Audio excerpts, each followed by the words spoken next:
Good noon to you all. हम लोगों की चर्चा बैलेंस ऑफ पेमेंट पर हो रही थी और बैलेंस ऑफ पेमेंट के डिफरेंट कंपोनेंट की कल हमने विस्तार से आपके साथ चर्चा की। उस चर्चा के क्रम में top 5 importing items, top 5 exporting items, top 5 trading partners, top 5 import source, top 5 export source की चर्चा की थी। एक बार टॉप 5 एक्सपोर्टिंग आइटम बतलाएंगे क्या है तीसरे नंबर पर और चौथे नंबर पर?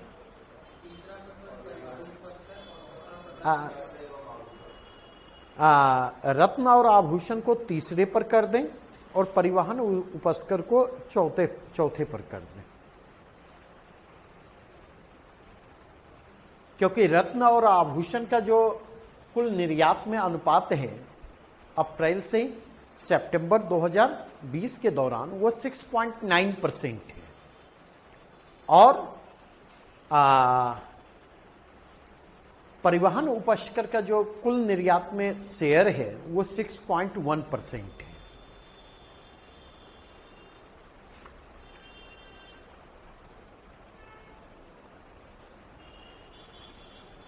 ठीक है, अब हम लौटते हैं किसकी तरफ? एक्सचेंज रेट की तरफ।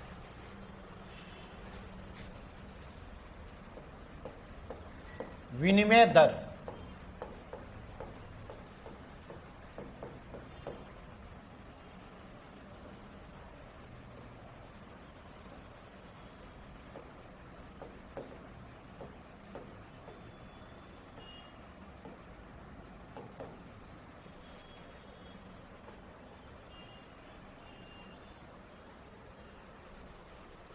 एक्सचेंज रेट की तरफ हम लौटते हैं। ये एक्सचेंज रेट क्या होता? नहीं, एक्सचेंज रेट को कैसे हम डिफाइन करेंगे? Rate eight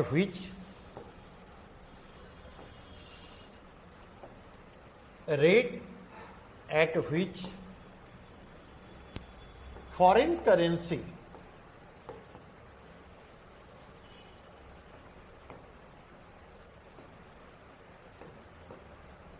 and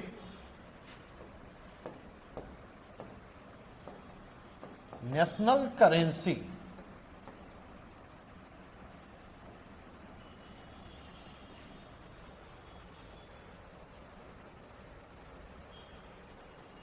rate at which foreign currencies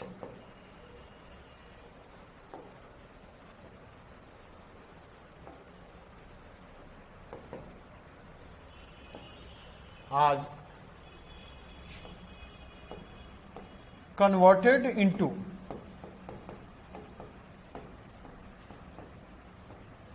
each other।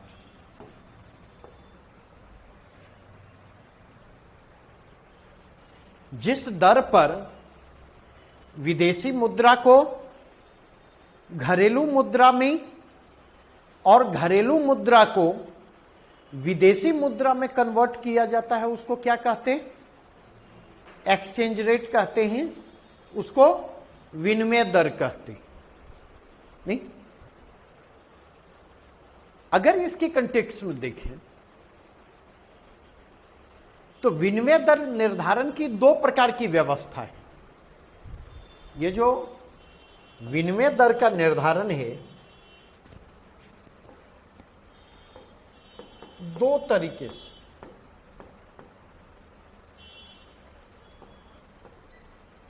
दो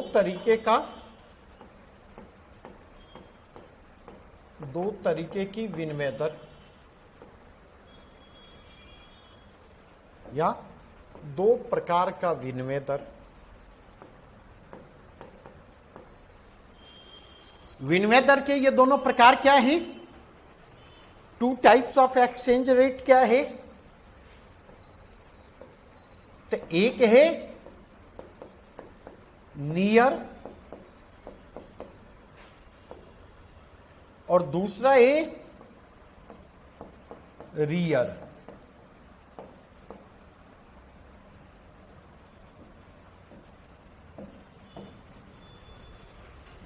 एक है नियर और दूसरा है रियर। नियर क्या है? तो नियर है nominal effective exchange rate.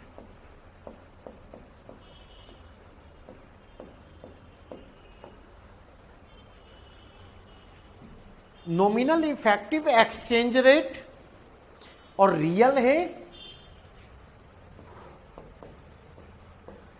Real effective exchange rate.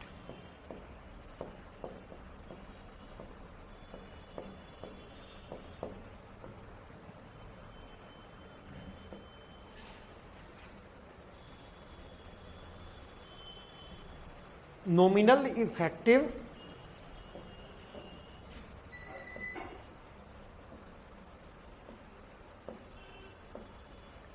Effective exchange rate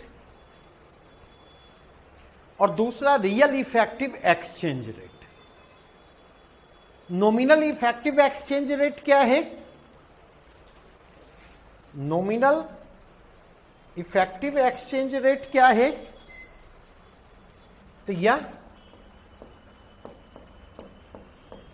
बाजार में जिस विनिमय दर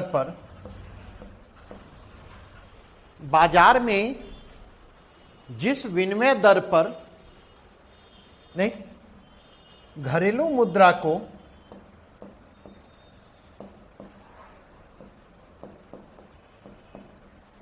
विदेशी मुद्रा में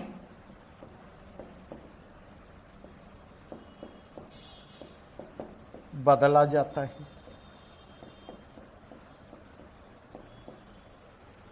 बाजार में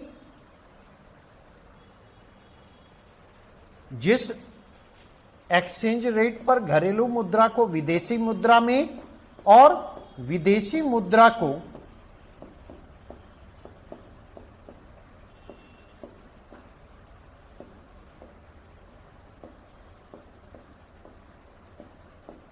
घरेलू मुद्रा में बदला जाता है, उसको क्या कहते हैं? उसको नियर कहते। मतलब जो बाजार प्रचलित विनिमय दर है वही नियर है। दूसरे शब्दों में कहें तो बाजार प्रचलित विनिमय दर क्या है?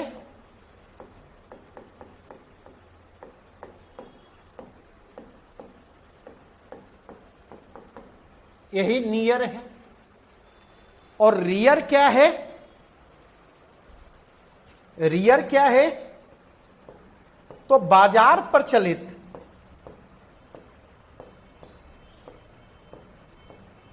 एक्सचेंज रेट को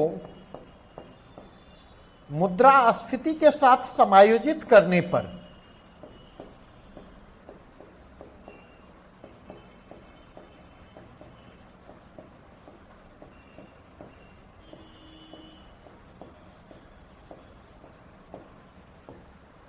जो विनिमय दर प्राप्त होता है उसको क्या कहते हैं? बाजार प्रचलित एक्सचेंज रेट को मुद्रास्फीति के साथ समायोजित करने पर जो विनिमय दर प्राप्त होता उस विनिमय दर को रियर कहते हैं।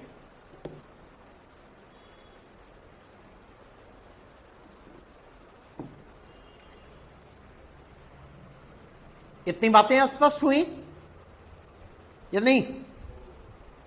जैसे अगर आप जाकर के देखें अमेरिका में क्या है, इन्फ्लेशन रेट क्या है? इन्फ्लेशन रेट नेग्लिजिबल है नहीं, लेकिन भारत में अगर आप जाकर के देखें तो इन्फ्लेशन रेट क्या है? ऑन एन एवरेज आप देखेंगे 5% प्लस माइनस की स्थिति में फ्लक्चुएट करता दिखाई पड़ता है नहीं? करता है ना? नहीं? तो सवाल यह उठता कि अगर इसके कंटेक्स्ट में जाकर के देखें तो इन्फ्लेशन के कारण क्या प्रभाव पड़ता है मुद्रा की क्रय क्षमता पर? मुद्रा की क्रय क्षमता कम हो जाती है या नहीं कम होती? कम होती। तो अगर अमेरिका में इन्फ्लेशन रेट नॉमिनल है, नहीं के बराबर है, और भारत में इन्फ्लेशन रेट हाइयर है, तो इसका मतलब यह है कि डॉलर की क्रय क्षमता जो होगी उसमें गिरावट अपेक्षाकृत कम होगी अमेरिकी बाजार में, और रुपये की क्रय क्षमता में गिरावट क्या होगी? अपेक्षाकृत तेज होगी। तो अगर डॉलर और रुपये के बीच एक्सचेंज रेट में फ्लैक्चुएशन आ रहा, तो उस फ्लैक्चुएशन को कैलकुलेट करते वक्त क्या आपको नहीं लगता कि डोमेस्टिक करेंसी की जो परचेजिंग पावर में कमी आ रही है उसको भी ध्यान में रखा जाए तो रियल सेंस में पता चलेगा कि कितना फ्लैक्चुएशन है? ये किसके जरिए पता चलता? यह रियर के जरिए पता चलता है। तो हमेशा ध्यान रखें, nominal effective exchange rate adjusted with inflation is called real effective exchange rate. ठीक है, बढ़ूं आगे। अब अगर इसके कंटेक्स्ट में जाकर के देखें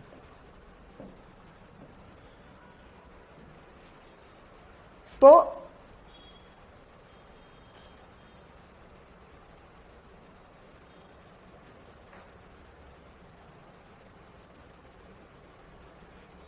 अब सवाल यह उठता, विनिमय दर के निर्धारण की व्यवस्था क्या है? एक्सचेंज रेट निर्धारण की व्यवस्था।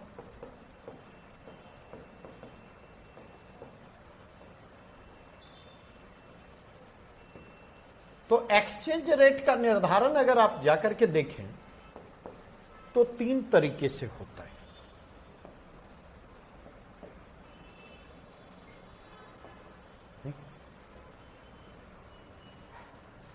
एक,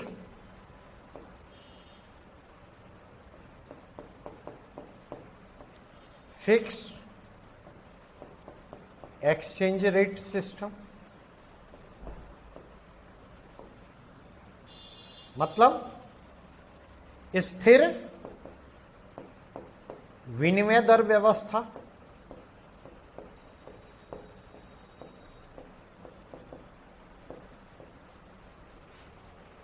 दूसरा क्या है?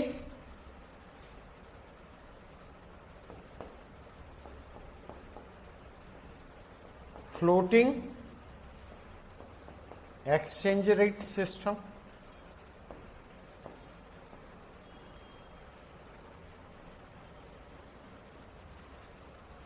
Floating exchange rate system. और तीसरा क्या है?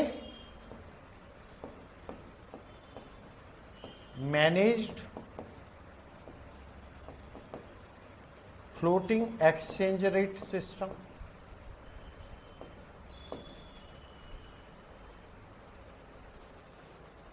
मतलब फ्लोटिंग मतलब परिवर्तनशील विनिमय दर व्यवस्था, और यह प्रबंधित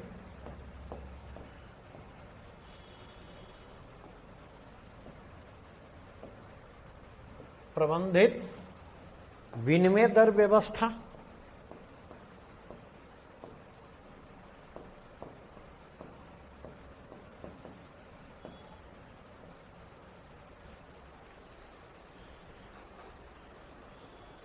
ये बातें स्पष्ट हुई?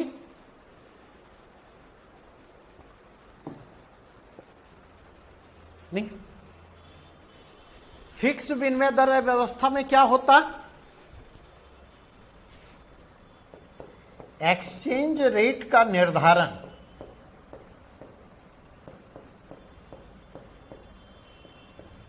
सरकारी हस्तक्षेप का परिणाम होता।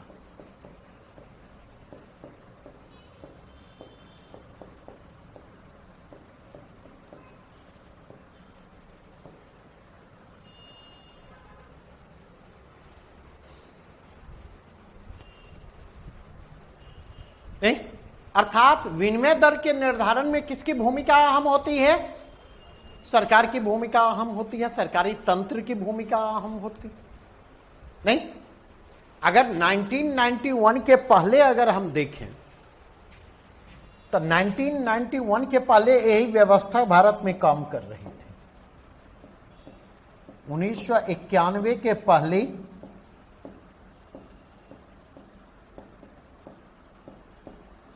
भारत में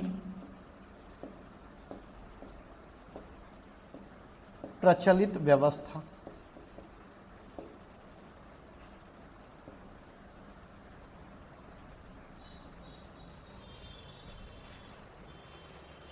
तो आप खुद ये इमेजिन करें कि मैनेज फ्लोटिंग जो फिक्स एक्सचेंज रेट सिस्टम होगा, स्थिर विनिमय दर की व्यवस्था किस प्रकार की अर्थव्यवस्था में होगी, समझने का यही मतलब है।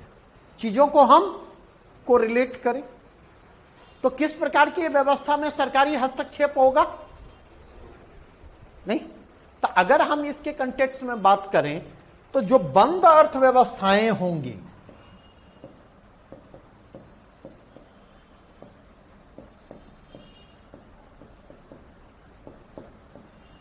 बंद अर्थव्यवस्था में fix exchange rate system exist करेगा, fix exchange rate system exist करेगी।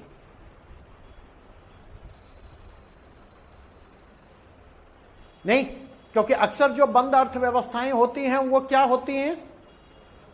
सरकार का उन पर नियंत्रण होता है।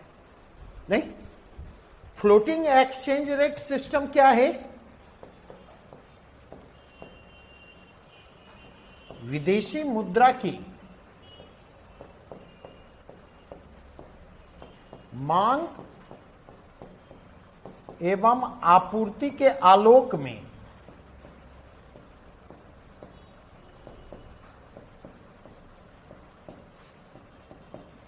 एक्सचेंज रेट का निर्धारण।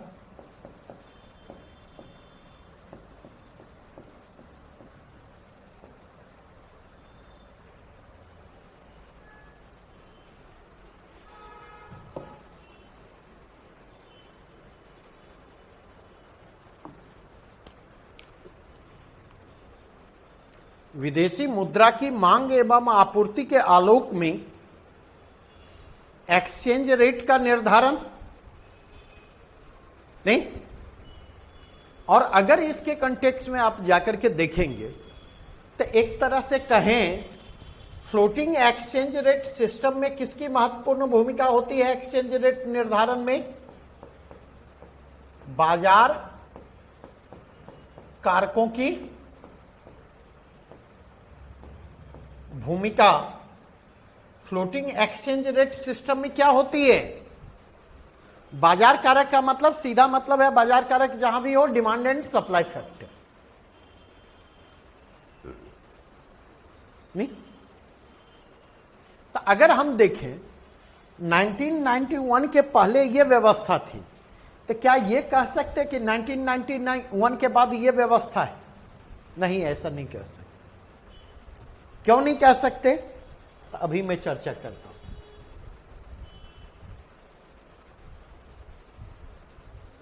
Managed floating exchange rate system क्या है?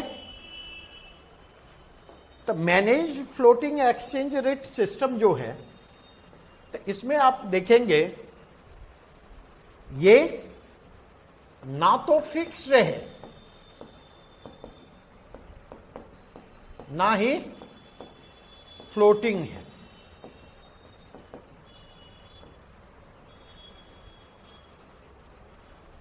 दरअसल इसमें क्या होता? इसमें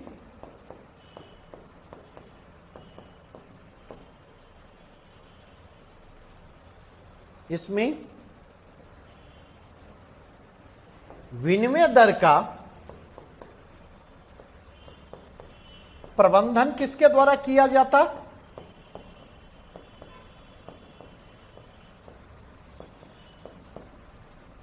भारतीय संदर्भ में देखें तो आरबीआई के द्वारा, और वैश्विक संदर्भ में देखें तो केंद्रीय बैंक के द्वारा एक्सचेंज रेट का प्रबंधन किया जाता है।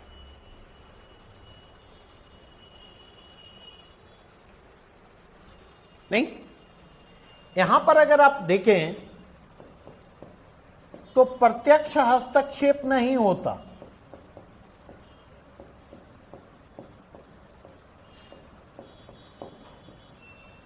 तो कैसे प्रबंधन किया जाता? हाउ? तो विदेशी मुद्रा की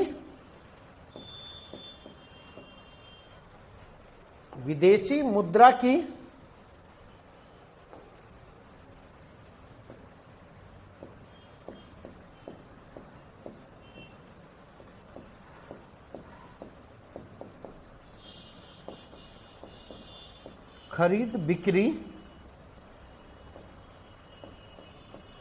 के जरिए, विदेशी मुद्रा की खरीद और बिक्री के जरिए क्या किया जाता है? खरीद और बिक्री के जरिए, नहीं, फॉरेन करेंसी की मांग और आपूर्ति को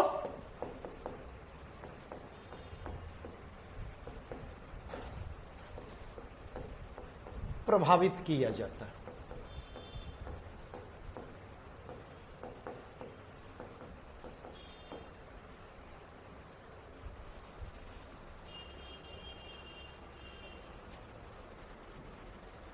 इतनी बातें स्पष्ट हुई। अगर इंडिया के कंटेक्स्ट में आप जाकर के देखें, अगर आप इंडिया के कंटेक्स्ट में आप जाकर के देखें तो आप क्या पाएंगे? तो इंडिया के कंटेक्स्ट में आप देखेंगे यही managed exchange rate system function कर रहा है, प्रबंधित विनिमय दर की व्यवस्था काम कर रही है। नहीं, तो सामान्य स्थिति में आप देखेंगे यह फ्लोटिंग है। सामान्य स्थिति में यह फ्लोटिंग है का मतलब फॉरेन करेंसी का डिमांड और सप्लाई जो है क्या कर रहा है? फॉरेन करेंसी का डिमांड और सप्लाई इसको प्रभावित कर रहा है सामान्य स्थिति में।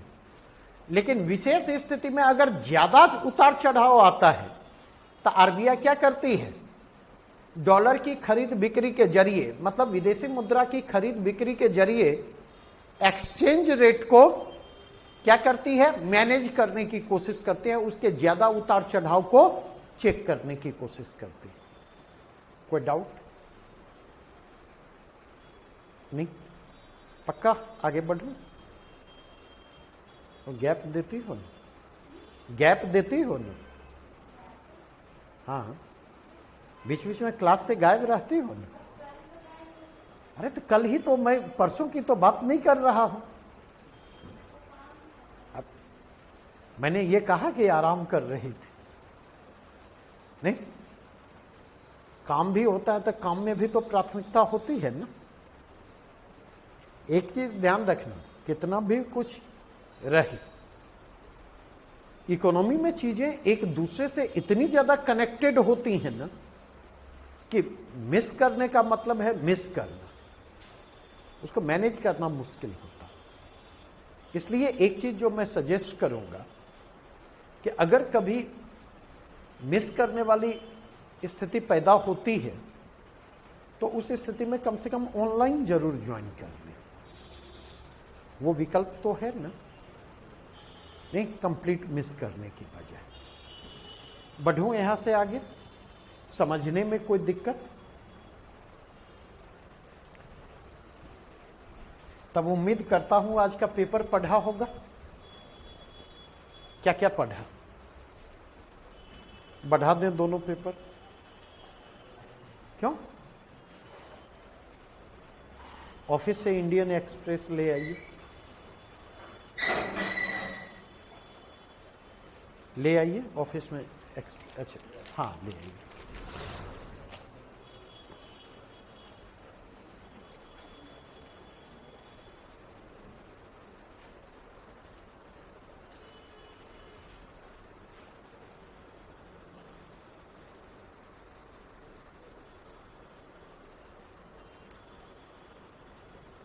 देखें, एक टर्म यूज होता है, पता नहीं आपने सुना है या नहीं सुना है, बिग डाटा माइनिंग। सुना है? सुना है या नहीं? नहीं सुना है बिग डाटा माइनिंग? क्या नहीं? नेट सर्फिंग करते होंगे या नहीं करते? कभी ये चीज नोटिस किया है कि जिस तरह की चीजों को आप तलाशते हैं, नहीं, जैसे कोई पहला वर्ड टाइप करते उस तरह के बहुत सारा ऑप्शन आता है, ऐसा होता है? होता है ना? वो कैसे जानता है कि हम किधर जाना चाह रहे हैं? डाटा माइनिंग के जरिए वो हमारे क्या करता है, एरिया ऑफ इंटरेस्ट को आइडेंटिफाई करता है। नहीं, मूवी ही देखते हैं तो जिस प्रकार की मूवी देखेंगे आपको उस प्रकार के विकल्प सुझाएगा। किताब अगर अमेज़न पर जाकर के खरीदे तो जिस तरह की किताब खरीदेंगे, पता चला उससे मिलती जुलती 10 किताबों का सजेशन अमेज़न लेकर के आ जाता है। डाटा माइनिंग यही है ना? नहीं, तो आने वाले समय में आपकी सारी सूचनाएं जो हैं बाजार के पास होंगी, और बाजार को यह पता होगा कि आप अगर बर्गर पसंद करते हैं तो बर्गर का कौन सा टेस्ट आप पसंद करते हैं। मैकडोनाल्ड का बर्गर पसंद करते हैं या केएफसी का बर्गर पसंद करते हैं या बर्गर एक्सप्रेस का बर्गर पसंद करते हैं। और मैंने इसकी बात क्यों की? क्योंकि दैनिक भास्कर के आज पहला हेडलाइन जिस पर मेरी नजर पड़ी है, नेशनल डिजिटल हेल्थ मिशन। नहीं, इसी महीने prime minister national digital health mission की शुरुआत कर सकते। नहीं, मतलब हमारे हेल्थ से संबंधित तमाम जानकारियां जो हैं बाजार में उपलब्ध होंगी, डिजिटली उपलब्ध होंगी। आप कहेंगे और मैं कहूंगा कि बाजार में उपलब्ध होगी। नहीं, ये अच्छी चीज भी है और ये बुरी चीज भी है। ठीक है? दूसरी चीज अगर आप जाकर के देखें तो ये इंपॉर्टेंट है आपके लिए। नहीं, फर्स्ट पेज पर और कोई हमें नहीं लग रहा है। नहीं, भागलपुर का न्यूज है लेकिन वो बहुत महत्वपूर्ण नहीं है, कम से कम पीटी के पॉइंट ऑफ व्यू से। अदर पॉइंट ऑफ व्यू से वो जितना महत्वपूर्ण है। आगे अगर बढ़ें,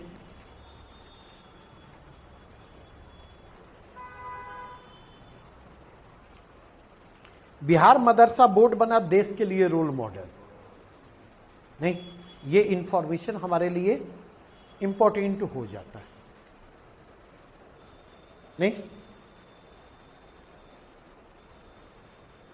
आगे बढ़ें, भारत ऑस्ट्रेलिया में रक्षा क्षेत्र में सहयोग बढ़ाने पर सहमति, विदेश रक्षा मंत्रियों के बीच 2+2 वार्ता, ये महत्वपूर्ण हो जाती है। ठीक है? आगे अगर बढ़ें,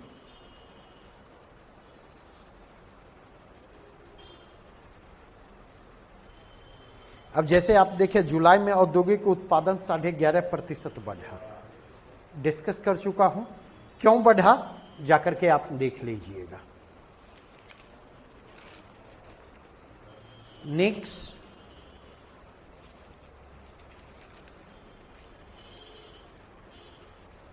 जैसे आप देखेंगे नदियों के जोड़ने पर हो रहा काम, इससे संबंधित न्यूज एक बार नजर दौड़ा लेंगे, क्योंकि यहां से प्रश्न पूछे जा सकते। मौलाना अबुल कलाम आजाद शिक्षा पुरस्कार एक बार देख लीजिएगा।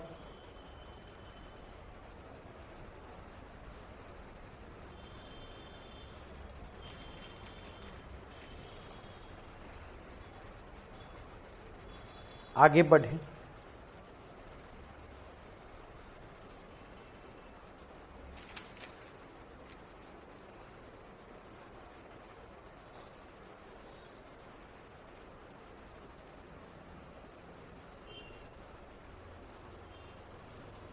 आर्यभट्ट ज्ञान विश्वविद्यालय, खैर ये काम की चीज।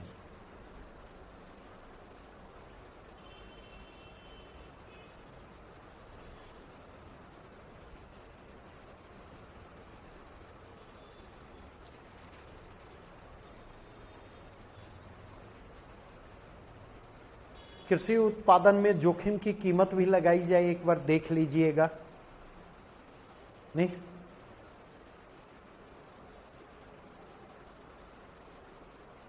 देखें एक टर्म है रिवर्स डायबिटीज, वो टर्म देख लीजिएगा। आगे बढ़ें। दिक्कत हिंदी पेपर के साथ यही है, हिंदी पेपर में बहुत न्यूज जो है वो नहीं मिल पाता है। अमेरिकी हमले के, और यहां अभी केवल मैं प्री के कंटेक्स्ट में बात कर रहा हूं। अमेरिकी हमले के बावजूद 10 नए गुट अलकायदा से जन्मे, एक बार नजर दौड़ा लीजिएगा। नहीं, तालिबान की चिंता छोड़कर अफगान की मदद करें, यूनाइटेड नेशन ने अपील की है, उसको देख लीजिएगा।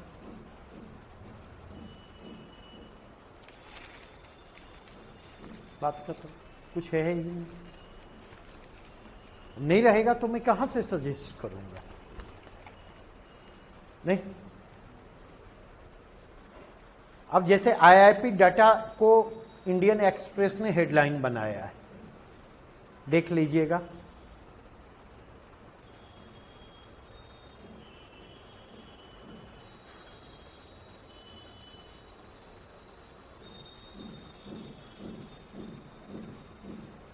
ये देख लीजिएगा, एवरेज डेप्ट of farm household 57% in 5 years till 2018। मतलब जो है कृषक परिवारों की के औसत ऋणों में 2013 से 18 के दौरान 57% की वृद्धि होती नहीं। और लगातार मैं कह रहा हूं कि जिन चीजों ने डैमेज किया है 2012-13 के बाद, एमएसपी में वृद्धि की दर का अवरुद्ध होना, 2012-13 के बाद आप देखेंगे फूड डिफ्लेशन की जो स्थिति उत्पन्न हुई है वैश्विक स्तर पर। तीसरा कंटेक्स्ट अगर आप जाकर के देखेंगे, नोटबंदी, उसने भी प्रभावित किया है पूरे के पूरे इनफॉर्मल सेक्टर को। चौथी चीज अगर आप जाकर के देखें, जीएसटी, उसने भी इनफॉर्मल सेक्टर को प्रभावित किया है। और non agricultural income of farm household देखें तो उसमें इसकी भूमिका क्या है, इनफॉर्मल सेक्टर की भूमिका अहम है। तो इस डायमेंशन को जरूर देख लीजिएगा। आगे बढ़ें।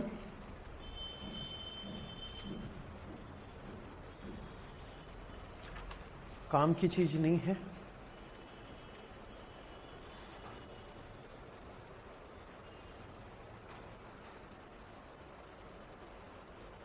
एक अच्छा आलेख है, प्री के लिए नहीं, मेंस के पॉइंट ऑफ व्यू से महत्वपूर्ण है। रॉ के एक्स चीफ विक्रम सूद हैं, जिनका है कि India shouldn't be desperate to recognize Taliban unless they give us deal on terror. मतलब जब तक तालिबान आतंकवाद के मसले पर हमें आश्वस्त नहीं करता और कुछ कंक्रीट देने के लिए तैयार नहीं होता, तब तक हमको तालिबान को मान्यता देने की दिशा में बहुत पहल नहीं करनी चाहिए। ठीक है। अगर मैं आगे मूव करूं,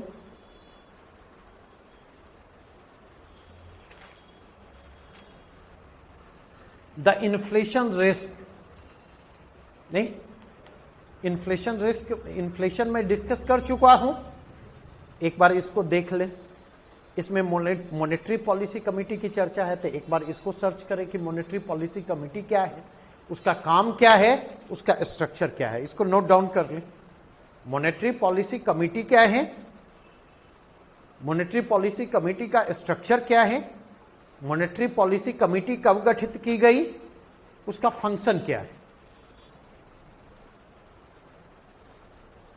नहीं, होम स्वीट होम में सिलिकॉन वैली की चर्चा है, ये सिलिकॉन वैली है क्या? नहीं। उसके बाद अगर आप जाकर के देखें तो कई सारी चीजें हैं।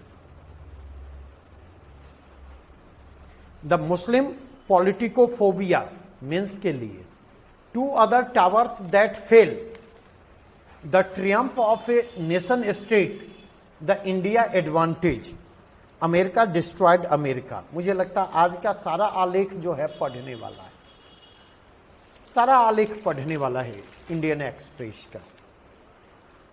America, the 1965 battle of Asal Uttar and the role of Abdul Hamid, इसको देख लीजिएगा।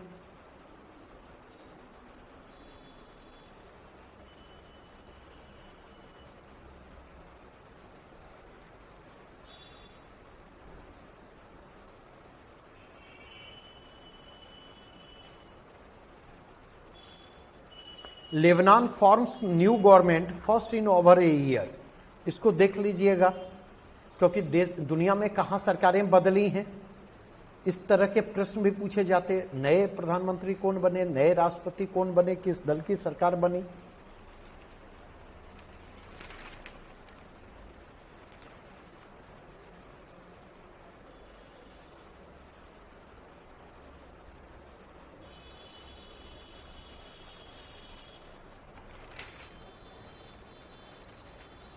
बस रख बढ़ा। अब अगर मैं मूव करूं तो 2 टर्म इमर्ज करता है। क्या टर्म इमर्ज करता?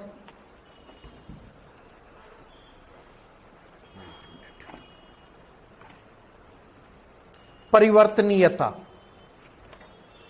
कन्वर्टिबिलिटी। कन्वर्टिबिलिटी का मतलब समझते हैं?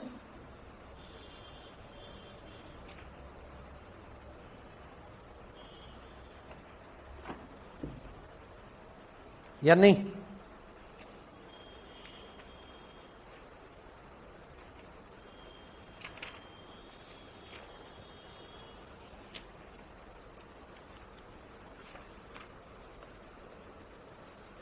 नहीं?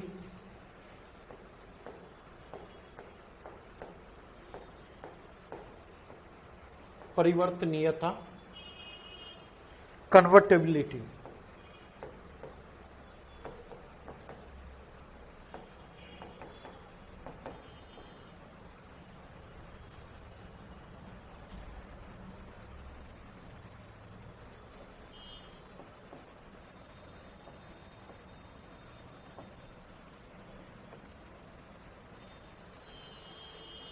परिवर्तनीयता किसको कहते? तो परिवर्तनीयता कहते हैं डोमेस्टिक करेंसी को फॉरेन करेंसी और फॉरेन करेंसी को डोमेस्टिक करेंसी में बदलने की छूट।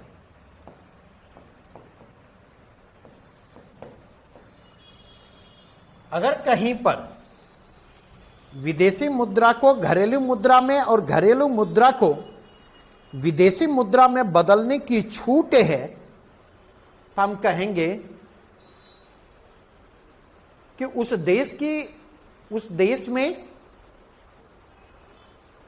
जो है नेशनल करेंसी की परिवर्तनीयता है, उस देश में की राष्ट्रीय मुद्रा की परिवर्तनीयता है। ठीक है?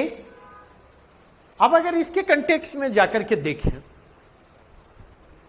तो दो और टर्म होते हैं। परिवर्तनीयता में अगर आप जाएंगे तो चालू खाते की परिवर्तनीयता,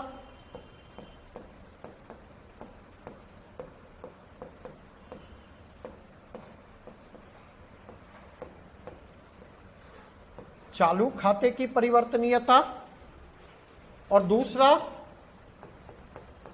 पूंजीगत खाते की परिवर्तनीयता।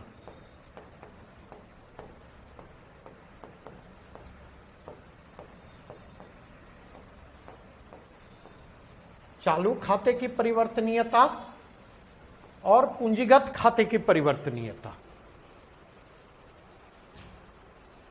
करेंट अकाउंट कन्वर्टिबिलिटी और कैपिटल अकाउंट कन्वर्टिबिलिटी। आज के कंटेक्स्ट में अगर आप देखें तो रुपया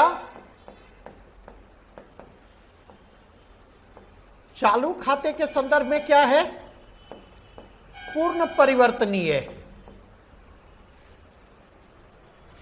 चालू खाते के संदर्भ में रुपये की पूर्ण परिवर्तनीयता है।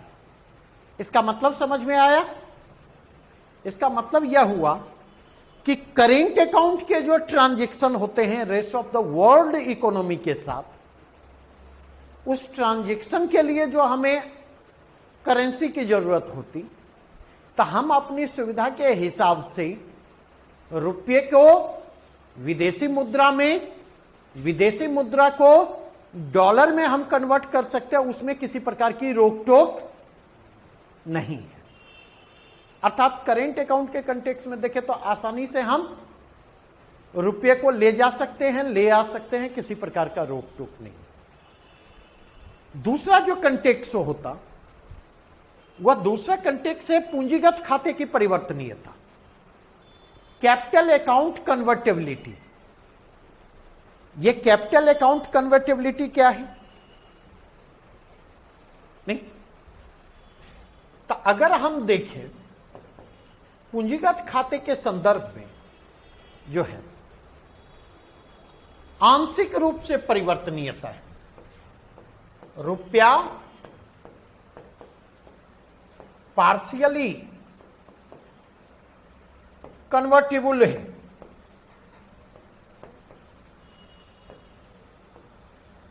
पार्शियली कन्वर्टेबल का मतलब क्या है? नहीं, इनकमिंग पर किसी प्रकार की रोक नहीं।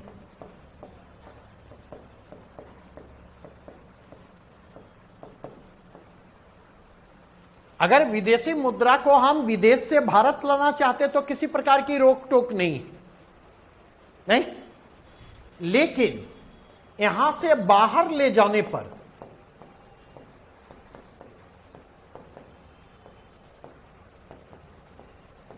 मतलब आउटगोइंग पर आंशिक रोक है। मतलब जितनी आसानी से आप विदेशी मुद्रा ला सकते हैं उतनी आसानी से यहां से विदेशी मुद्रा ले जाने की छूट आपको नहीं है। उसके लिए डिफरेंट फॉर्मेलिटी पूरी करनी होगी, परमिशन लेना होगा, नहीं। और इसलिए अगर आप देखें तो आज भी रुपया पूरी तरह से परिवर्तनीय नहीं है। फुल कन्वर्टेबिलिटी ऑफ रूपी आज भी भारत में नहीं है। आज भी वह पार्शियल ही है। करेंट अकाउंट के कंटेक्स्ट में रूपी फुल्ली कन्वर्टेबल है, बट कैपिटल अकाउंट के कंटेक्स्ट में वह पार्शियली कन्वर्टेबल है। बातें स्पष्ट हो गई? अब आगे बढ़े यहां से। तीसरी चीज जिसकी मुझे चर्चा करनी है वह क्या चर्चा करनी है? एक्सचेंज रेट साइकिल की चर्चा करनी है।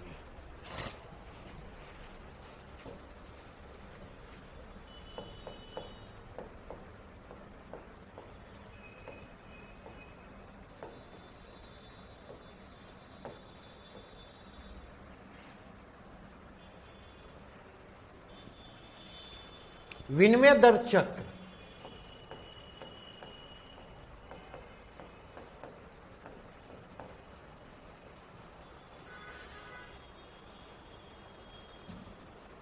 नहीं। अब अगर हम देखें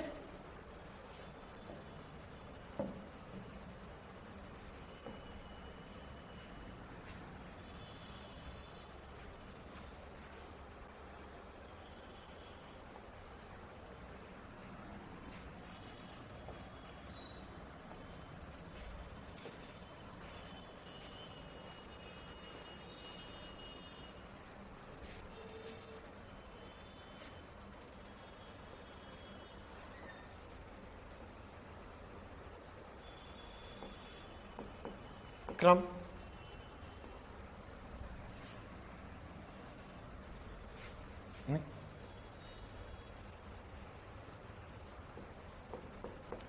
विनिमय दर में परिवर्तन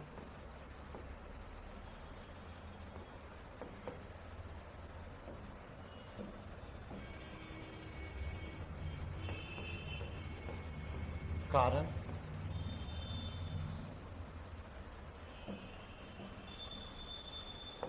one two three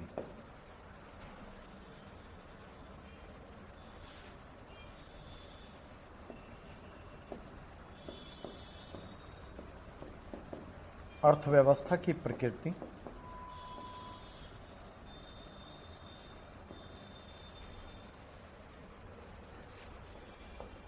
foreign currency के सापेक्ष डोमेस्टिक करेंसी का मजबूत होना, फॉरेन करेंसी के सापेक्ष डोमेस्टिक करेंसी का कमजोर होना।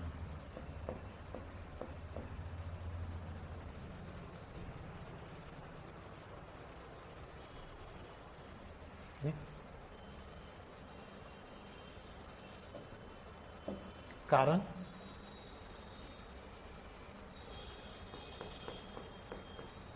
बाजार कारक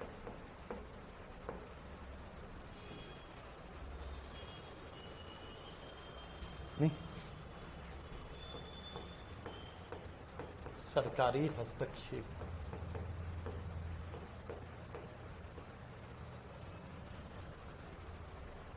प्रभाव,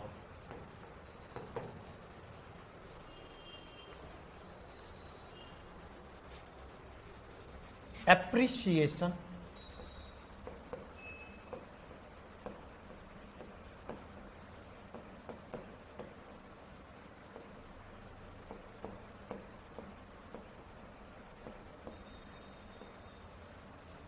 संवर्धन, रिवैल्यूएशन,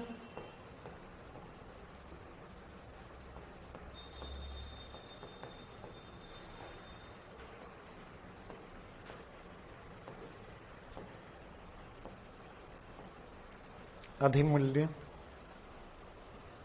डिप्रिसिएशन,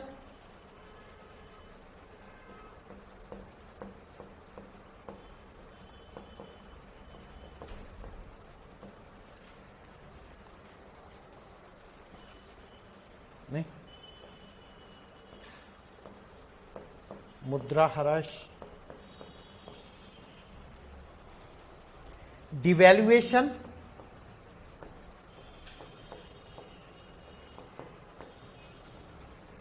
that is अवमूल्यन।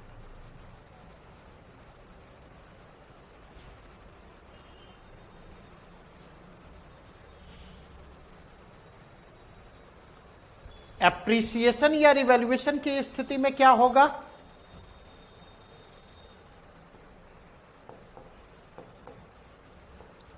आयात सस्ता अतः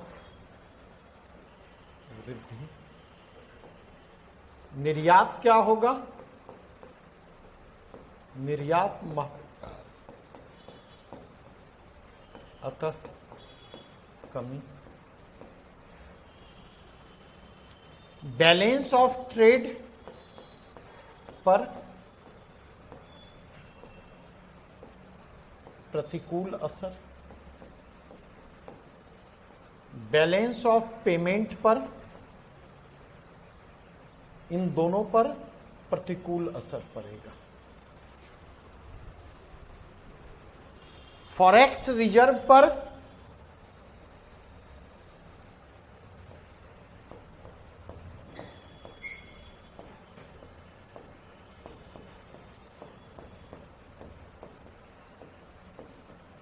दबाव बढ़ेगा। आयात क्या होगा?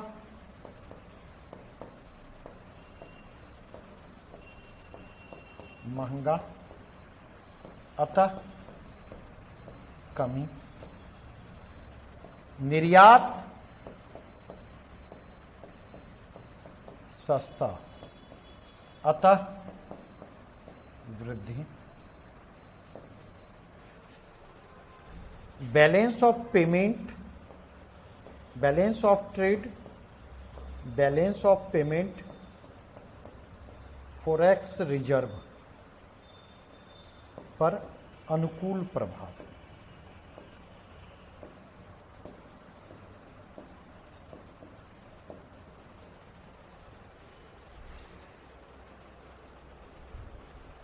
ठीक है। बाजार कारक कहां अहम भूमिका निभाएंगे? विनिमय दर के निर्धारण में बाजार कारकों की भूमिका कब प्रभावी होगी? जब अर्थव्यवस्था खुली हो। खुली अर्थव्यवस्था में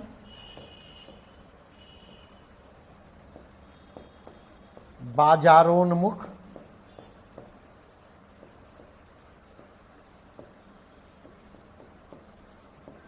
पूंजीवादी अर्थव्यवस्था में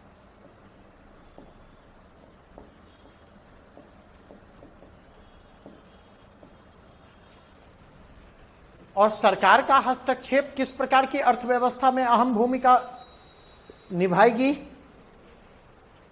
तो बंद अर्थव्यवस्था,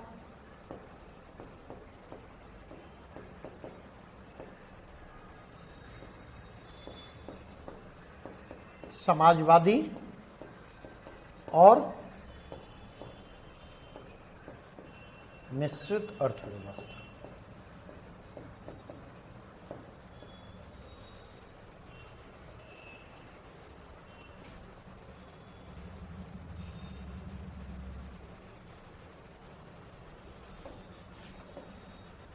क्योंकि अगर आप देखने की कोशिश करें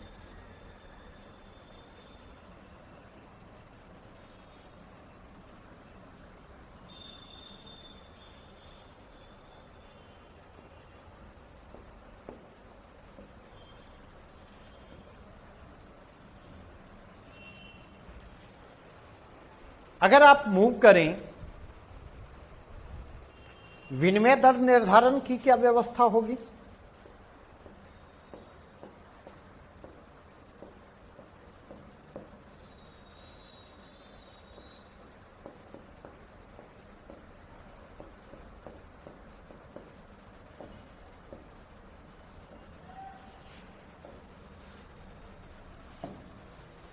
तो जो जहां बाजार कारक अहम भूमिका निभाएंगे वहां पर क्या होगा?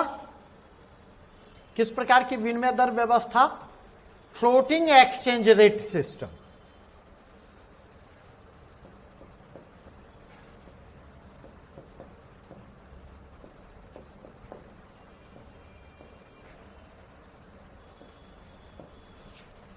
और जहां पर सरकारी हस्तक्षेप की भूमिका होगी वह किस प्रकार की अर्थव्यवस्था होगी? या तो यह फिक्स एक्सचेंज रेट सिस्टम होगा या मैनेज्ड एक्सचेंज रेट सिस्टम होगा।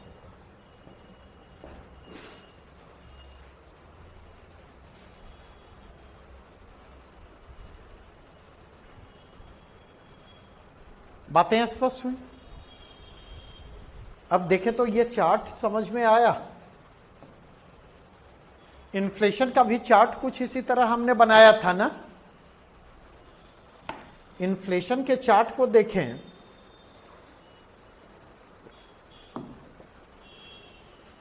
तो इन्फ्लेशन का चार्ट भी हमने कुछ इसी तरह बनाया था नहीं? जब विदेशी मुद्रा के सापेक्ष घरेलू मुद्रा मजबूत हो रही हो और इसका कारण क्या हो? बाजार कारक हो, तो वह स्थिति क्या कहलाएगी? वह स्थिति एप्रिसिएशन की स्थिति कहलाएगी। ऐसा कब होगा? एप्रिसिएशन की स्थिति कब पैदा होगी? जब विदेशी मुद्रा की आपूर्ति, हाथ चलाते रहिए उसे सहूलियत होगी। यह कब होगा? जब विदेशी मुद्रा की आपूर्ति ज्यादा होगी और मांग कम होगी। नहीं, फॉरेन करेंसी की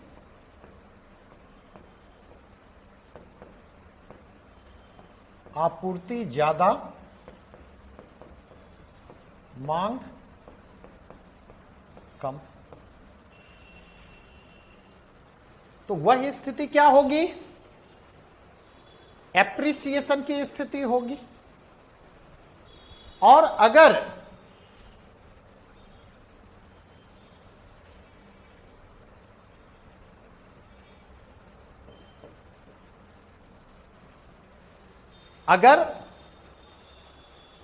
बाजार कारकों के कारण विदेशी मुद्रा के सापेक्ष, बाजार कारकों के कारण विदेशी मुद्रा के सापेक्ष रुपया कमजोर हो रहा है, घरेलू मुद्रा कमजोर हो रहा है, तो वह स्थिति क्या कहलाएगी?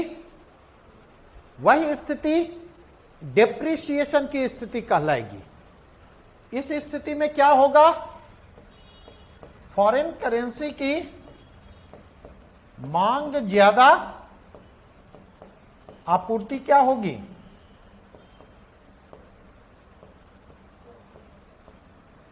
आपूर्ति कम।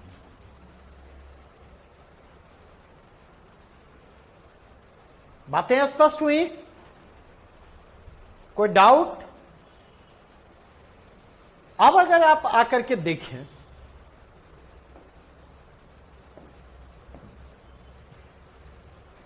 जब विदेशी मुद्रा के सापेक्ष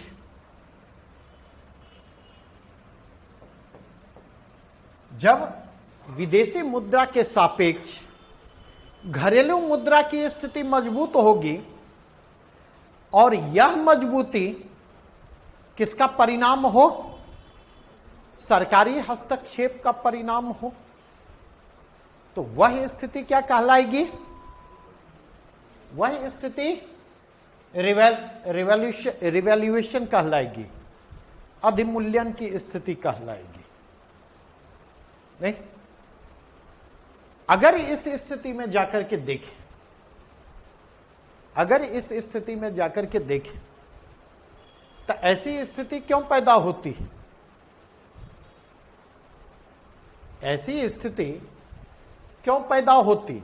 तो जहां पर फिक्स एक्सचेंज रेट व्यवस्था होती, सरकार एक बार निर्धारित कर देती, नहीं, सरकार एक बार एक्सचेंज रेट को निर्धारित कर देती है और वह एक्सचेंज रेट लंबे समय तक बना रहता है। नहीं, तो उस स्थिति में अगर आप देखें। दूसरा, अगर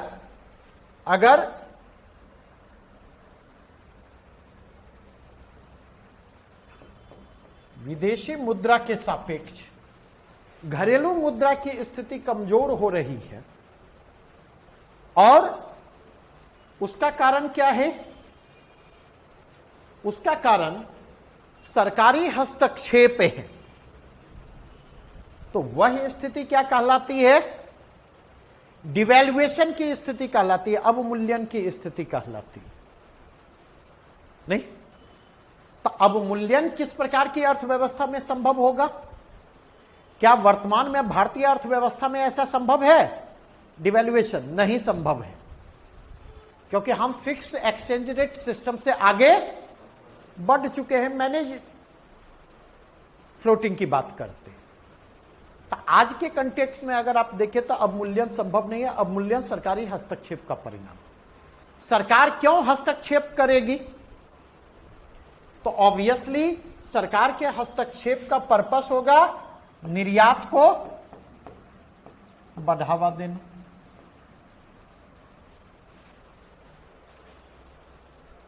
नहीं,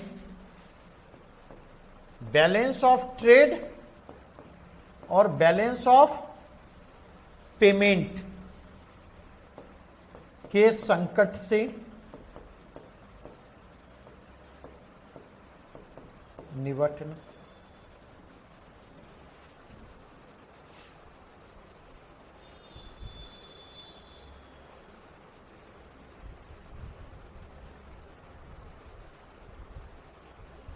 बातें स्पष्ट हुई या नहीं?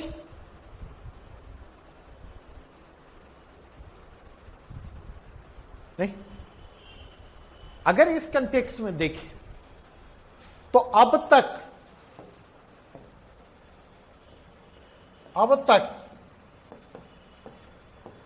3 बार अवमूल्यन किया गया है भारत में।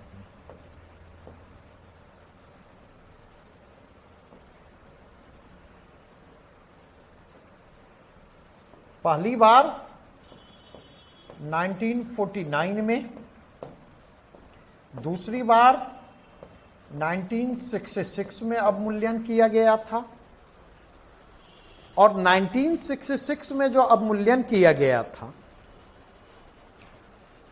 अगर उसके कंटेक्स्ट में जाकर के देखें तो 1966 में जो अवमूल्यन किया गया था वो करीब करीब 36.5%।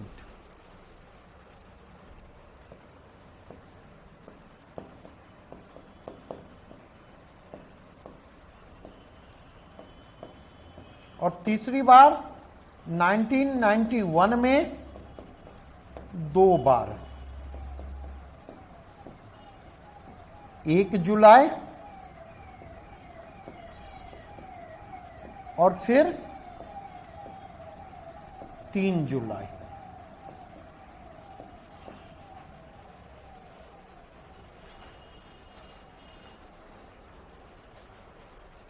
नहीं तो अब तक 3 साल अवमूल्यन किया गया है और 4 बार अवमूल्यन किया गया है। इतनी बातें स्पष्ट हुई। अब और कुछ जाने ना जाने, इतना तो आप जान रहे हैं कि 1991 के पहले तक जो है वो हमारे यहां फिक्स्ड एक्सचेंज रेट सिस्टम था। सरकारी हस्तक्षेप के जरिए रुपये के विनिमय दर का निर्धारण किया जा रहा था। नहीं तो ऐसी स्थिति में जब हमने इकोनॉमिक रिफॉर्म की प्रक्रिया शुरू की, और इकोनॉमिक रिफॉर्म की प्रक्रिया क्यों शुरू की थी? भुगतान संतुलन के संकट के कारण। भुगतान संतुलन का संकट कहीं न कहीं गहरा रहा था, और भुगतान संतुलन के संकट के गहराने का महत्वपूर्ण कारण 1991 में क्या था? खाड़ी युद्ध। नहीं, खाड़ी युद्ध। और खाड़ी युद्ध के कारण अचानक तेल की कीमतें क्या हुई? अचानक आप देखें कि कच्चे तेल की कीमतों में तेजी से वृद्धि होती है। और अगर आप इसके कंटेक्स्ट में देखें तो आज भी हमारी इकोनॉमी, आज भी भारतीय अर्थव्यवस्था किस पर डिपेंडेंट है? अपनी एनर्जी रिक्वायरमेंट के लिए इंपोर्ट पर डिपेंडेंट है, और पेट्रोलियम, ऑयल और लुब्रिकेंट्स कल लिखवाया है ना, देखिए तो टॉप इंपोर्टिंग आइटम है या नहीं? नियर अबाउट अगर आप जाकर के देखें तो 1/4 से 1/5 कंट्रीब्यूशन टोटल इंपोर्ट में किसका है? पेट्रोलियम, ऑयल और लुब्रिकेंट का है। तो ऐसी स्थिति में अगर उसकी कीमतें बढ़ती हैं तो हमारी आयात लागत क्या होती है? आयात लागत में तेजी से वृद्धि होती नहीं, और आयात लागत में तेजी से वृद्धि होगी तो उस स्थिति में क्या होगा? बैलेंस ऑफ ट्रेड बिगड़ेगा, और पहले भी निगेटिव था वो और ज्यादा निगेटिव होगा। बैलेंस ऑफ पेमेंट की स्थिति क्या होगी? बैलेंस ऑफ ट्रेड अगर बिगड़ेगा नहीं तो बैलेंस ऑफ पेमेंट पर दबाव बढ़ेगा, और कई बार उस दबाव का सामना करने के लिए हम किसका सहारा लेते हैं? तो कई बार उस दबाव का सामना करने के लिए हम किसका सहारा लेते हैं? तो अब दबाव का सामना करने के लिए हम फॉरेक्स रिजर्व का सहारा लेंगे, तो फॉरेक्स रिजर्व पर भी दबाव क्या होगा? बढ़ेगा नहीं। तो ऐसी स्थिति में हमने डिवैल्यूएशन की दिशा में पहल की, अवमूल्यन की दिशा में पहल की, और अवमूल्यन के जरिए हमने क्या करना चाहा? अवमूल्यन के जरिए हमने निर्यात को प्रोत्साहित करना चाहा, क्योंकि अवमूल्यन का आयात पर क्या प्रभाव पड़ता? तो आयात महंगा होता है। आयात अगर महंगा होगा तो ऐसी स्थिति में क्या होगा? आयातित उत्पाद की घरेलू अर्थव्यवस्था में प्रतिस्पर्धात्मकता क्या होगी? कमजोर होगी। उसकी तुलना में घरेलू बाजार में घरेलू उत्पादों की प्रतिस्पर्धात्मक स्थिति क्या होगी? कंपैरेटिवली बेहतर होगी। इतनी बातें स्पष्ट हुई यानी। और निर्यात सस्ता होगा तो विदेशी बाजार में भारतीय निर्यात की प्रतिस्पर्धात्मक स्थिति क्या होगी? भारतीय निर्यात की प्रतिस्पर्धात्मक स्थिति कंपैरेटिवली बेहतर होगी। और अगर भारतीय निर्यात की स्थिति कंपैरेटिवली बेहतर होगी तो निर्यात मांग बढ़ेगी, तो आयात कम होगा और निर्यात बढ़ेगा। तो उस स्थिति में बैलेंस ऑफ ट्रेड पर दबाव क्या होगा? कम होगा। बैलेंस ऑफ ट्रेड धीरे धीरे भारत के पक्ष में मूव करेगा। बैलेंस ऑफ पेमेंट पर दबाव, फॉरेक्स रिजर्व पर दबाव क्या होगा? कम होगा। अर्थात बैलेंस ऑफ ट्रेड पर भी इसका पॉजिटिव इंपैक्ट होगा, बैलेंस ऑफ पेमेंट पर भी इसका पॉजिटिव इंपैक्ट होगा, फॉरेक्स रिजर्व पर भी इसका पॉजिटिव इंपैक्ट होगा। यहां तक समझने में कोई दिक्कत नहीं? तो एक प्रश्न मन में आपके उठ सकता है, प्रश्न आपके मन में उठ सकता है कि क्यों ना हमने और ज्यादा डिवैल्यूएशन किया। अगर डिवैल्यूएशन से निर्यात को फायदा मिलता, आयात पर दबाव बढ़ता है, आयात में कमी आती है, तो इकोनॉमी के लिए अच्छी चीज है ना? नहीं? लेकिन अब थोड़ा सा समझें, एक स्टेप आगे जाके समझने की कोशिश करें। क्या समझने की कोशिश करनी है? नहीं, नमक आजकल किस रेट में मिलता है? किलो 20 रुपये।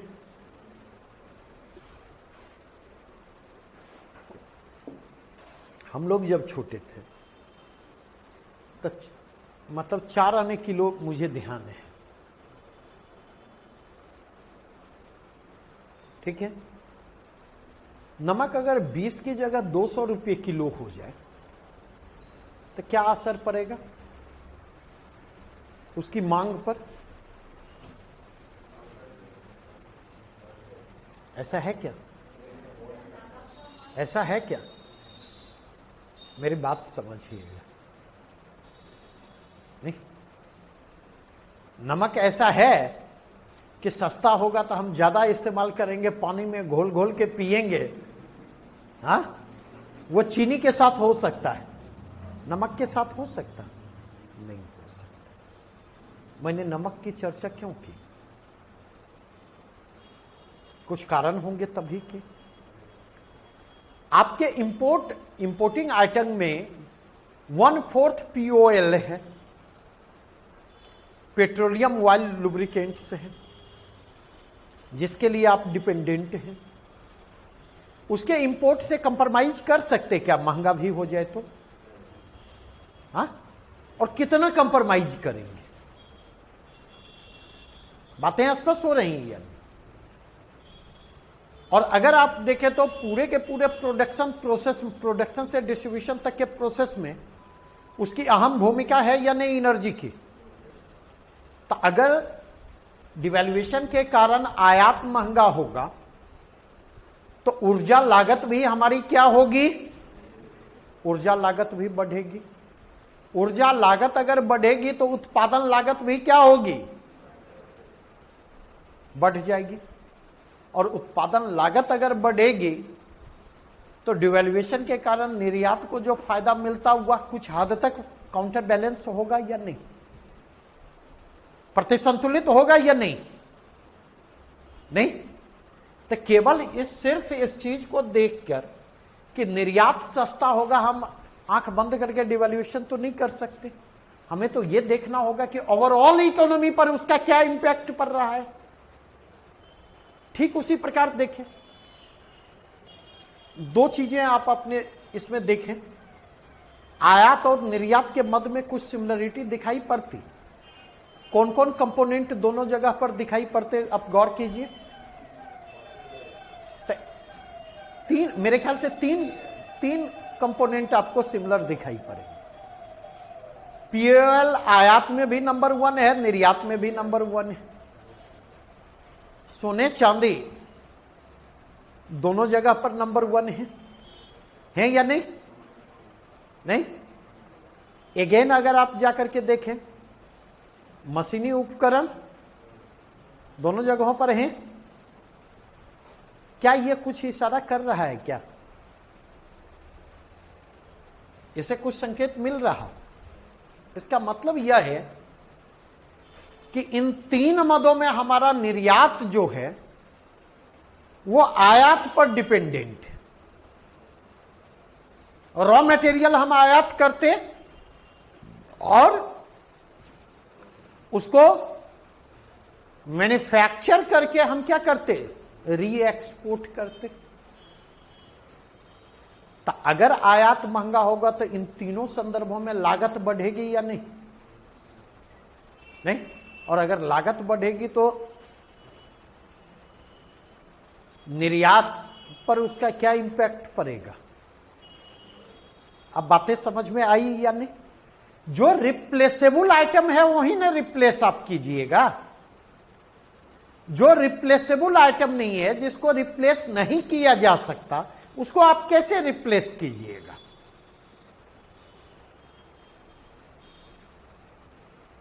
नहीं। तो अगर इस कंटेक्स्ट में जाकर के देखें, अगर इसके कंटेक्स्ट में जाकर के देखें, तो इतनी चीजों को अगर आप ध्यान में रखेंगे तो प्रश्न आपके लिए यहां से प्रश्न पूछे जाते हैं। ऐसा नहीं कि प्रश्न नहीं पूछा जाता। नहीं?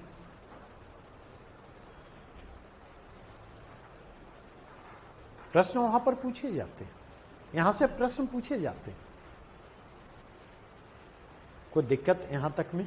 अगर कोई दिक्कत हो, समझने में कहीं पर भी समस्या हो तो पूछ सकते हैं।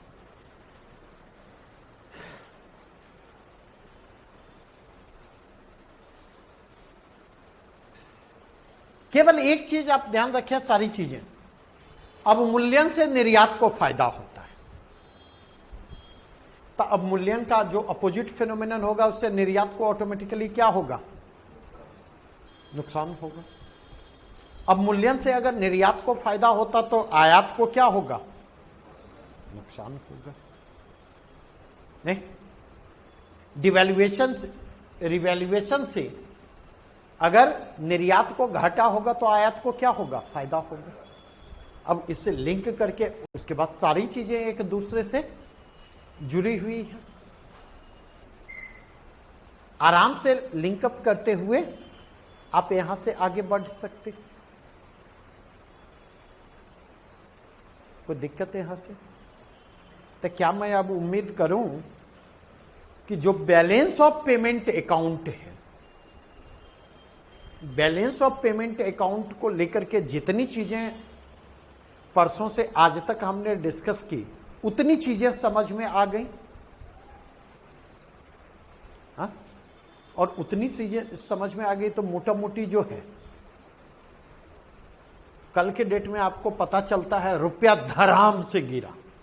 हिंदी पेपर में इसी भाषा का इस्तेमाल किया जाता ना, रुपया धड़ाम से गिरा। तो पहला प्रश्न आपके मन में क्या उठेगा? पहला प्रश्न आपके मन में उठेगा, अगर रुपया धड़ाम से गिरा तो ये जाने कि धड़ाम से क्यों गिरा। नहीं तो उस क्यों का उत्तर क्या होगा?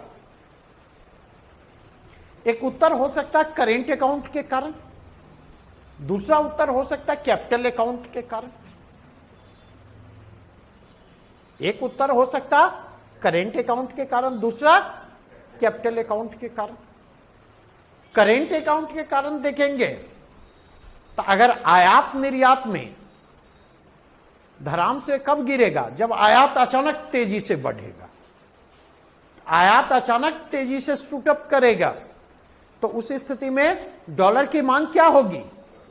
बढ़ेगी। और डॉलर की मांग बढ़ेगी, डॉलर की मांग बढ़ेगी तो ऑटोमेटिकली रुपया कमजोर होगा। नहीं,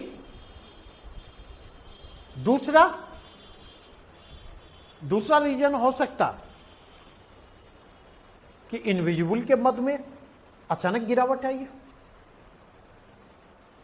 लेकिन धड़ाम से चढ़ा और गिरा का संबंध करेंट अकाउंट से उतना नहीं होता है जितना कैपिटल अकाउंट से होता है।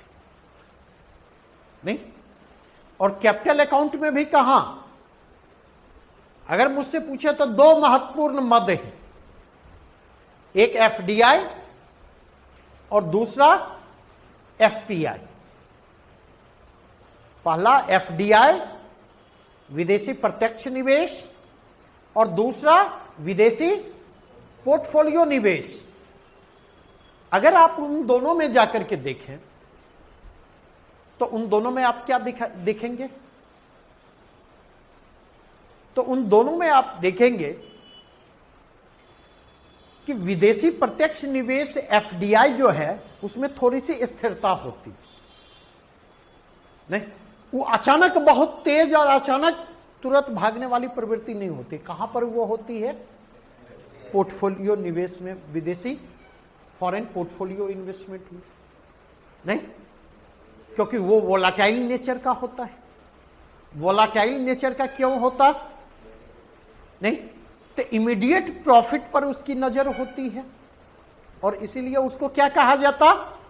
हॉट मनी भी कहा जाता। तो अक्सर आप देखेंगे धड़ाम से गिरने और चढ़ने में पोर्टफोलियो निवेश के प्रवाह की भूमिका महत्वपूर्ण होती है, अहम और निर्णायक भूमिका निभाता है। तो जो बातें मैं बार बार दबाव डाल रहा हूं, आपको भी लग रहा होगा कि जबरदस्ती न्यूज़पेपर पढ़वाते हैं। तो क्यों पढ़वाते हैं ये कुछ समझ में आ रहा है? क्यों दबाव डालता कि पढ़िए? इसलिए दबाव डालता हूं ताकि पढ़िएगा तो समझ, यहां जो आपको बतलाया थ्योरी उसको वहां प्रैक्टिकली समझने की कोशिश कीजिएगा। प्रैक्टिकली समझने की कोशिश कीजिएगा तो यहां पर भी एक बेटर अंडरस्टैंडिंग डेवलप करेगी और जो देश दुनिया में चल रहा है उसको लेकर के भी आपकी समझ क्या होगी? आपकी समझ कंपैरेटिवली बेहतर होगी।